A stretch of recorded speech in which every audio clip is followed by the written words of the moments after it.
नमस्कार। खबर उत्तर प्रदेश राज्य के गाजीपुर जनपद से, जहां श्रीमान पुलिस अधीक्षक महोदय द्वारा जनपद गाजीपुर में अपराध एवं अपराधियों के विरुद्ध चलाए जा रहे अभियान के तहत अपर पुलिस अधीक्षक ग्रामीण और क्षेत्राधिकारी भुड़कुड़ा के कुशल निर्देशन में प्रभारी निरीक्षक भुड़कुड़ा तारावती यादव, मैं हमराहियान व स्वाट टीम सर्विलांस टीम की मदद से थाना भुड़कुड़ा अंतर्गत रामबन में दिनांक 23/7/2023 की रात्रि मृतक गोविंद चौहान की गोली मारकर हत्या कर दी गई, जिसका सफल अनावरण करते हुए खुलासा किया गया। आइए सुनते हैं क्या कुछ कहा पुलिस अधीक्षक महोदय ने। थाना क्षेत्र के रामबन गांव में एक अधेड़ की हत्या हुई थी।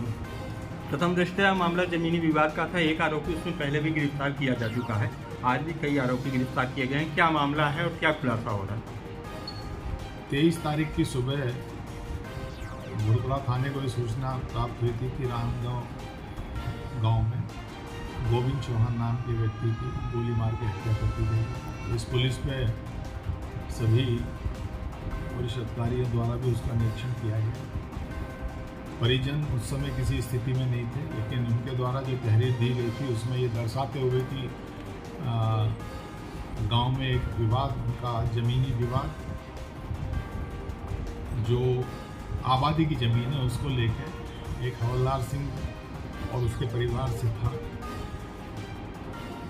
जिस भूखंड के ऊपर विवाद बताया गया था उसमें 30 साल पहले भी हत्या हो चुकी थी और उसमें हवलदार सिंह व उसके अन्य परिजन अपने ही भाई की हत्या करने में जेल गए थे।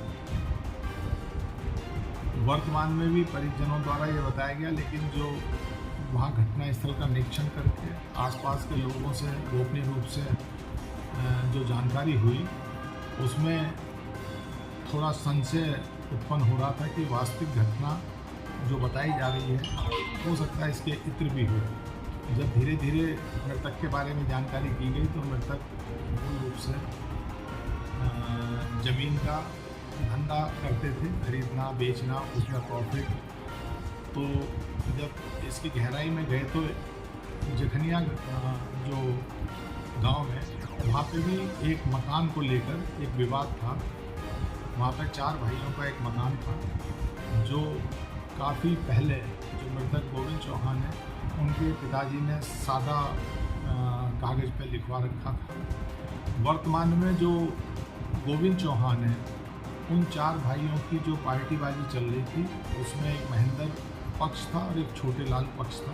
तो महेंद्र पक्ष को सपोर्ट कर रहा था और उन बाकी दोनों भाइयों पे दबाव बनाया जा रहा था कि तुम महेंद्र के पक्ष में इस मकान को छोड़ दो, महेंद्र को दूंगा। इस चीज़ की पुष्टि वहाँ के स्थानीय लोगों द्वारा भी की गई। जब और इसके बारे में गहनता से हमने अपनी स्वाट सर्विलेंस टीम भी लगाई और इन सब चीज़ों का टेक्निकल एनालिसिस किया गया तो कुछ ऐसे तथ्य संज्ञान में आए जो उनका महेंद्र का दूसरा पक्ष और उसका भाई था छोटे, उससे जब पूछताछ की तो उसके द्वारा पूरी घटना का भरोसा किया गया, क्योंकि वो कुपित था और उसके द्वारा अपने 2 साथियों के साथ मिलकर जो अपराधी किस्म के हैं, मुकेश राजेश यादव और दूसरे का नाम है बबलू, ये पूर्व में भी जेल जा चुके हैं विभिन्न अपराधों में। इनके द्वारा इसने योजना बना के इन तीनों ने 22/23 की रात में इस घटना को अंजाम दिया।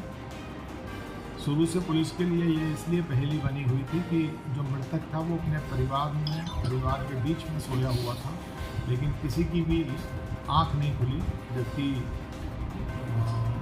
प्रथम दृष्टया जब घटनास्थल का निरीक्षण किया था तब भी जो गोली थी वो सिर में एक तरफ से लगी थी और दूसरी तरफ निकली थी, वो भी बरामद हुई थी मौके से।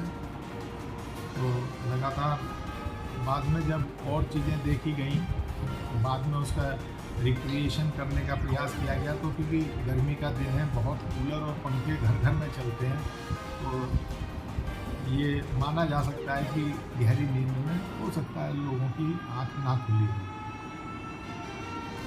सर, इस्तेमाल असलहा बरामद कर लिया गया मर्डर में? उनके द्वारा पूरी घटना बताई गई है। जो जिस आग्नेय शस्त्र का उपयोग इनके द्वारा हत्याकारित करने के लिए किया गया था वो इनकी निशानदेही पर बरामद कर लिया गया है। जो पहला आरोपी गिरफ्तार किया गया था वो इंगेज रहा है कि नहीं? अभी तक उसका कोई रोल इस घटना में नहीं आ रहा है। ये सही है कि उससे एक आबादी की ज़मीन को लेके इनका मनमुटाव था, लेकिन अभी तक की विवेचना में जो पूर्व में जेल गया था, क्योंकि वो एकदम परिवार उस समय